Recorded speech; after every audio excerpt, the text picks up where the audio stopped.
Google systematically pays women less than men doing similar work, according to a class action lawsuit accusing the technology company of denying promotions and career opportunities to qualified women who are segregated into lower-paying jobs.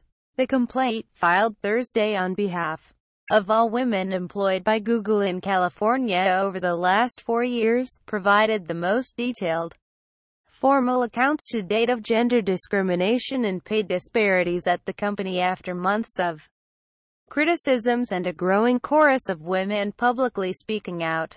Google accused of extreme gender pay discrimination by U.S. Labor Department. Read more. We've been talking about these issues for a long time, and it hasn't really changed.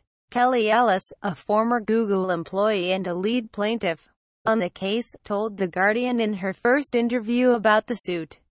There's been a lot of PR and lip service, but this is going to be one of the only ways to get these companies to change how they hire and compensate women.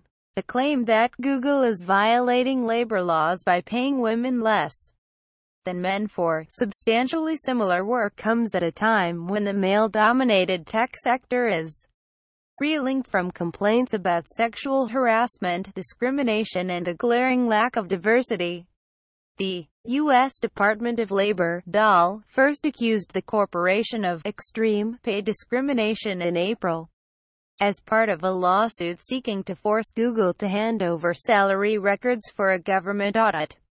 The new lawsuit could have widespread ramifications, especially considering that Google has publicly insisted it has eliminated its gender pay gap and is a leader in the industry.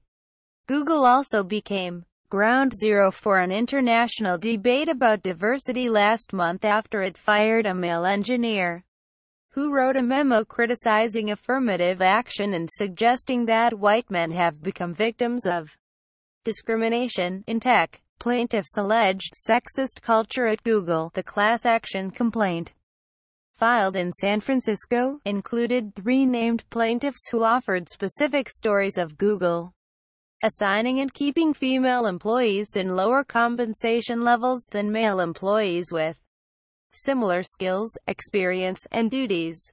Google disputed the central claims of lawsuit on Thursday, saying it had extensive systems in place to ensure that we pay fairly.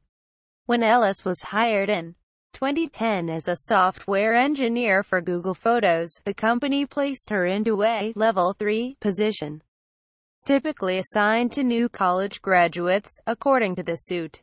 Several weeks later, Google hired a male software engineer, who graduated the same year as Ellis, into a Level 4 position on her team, the complaint said.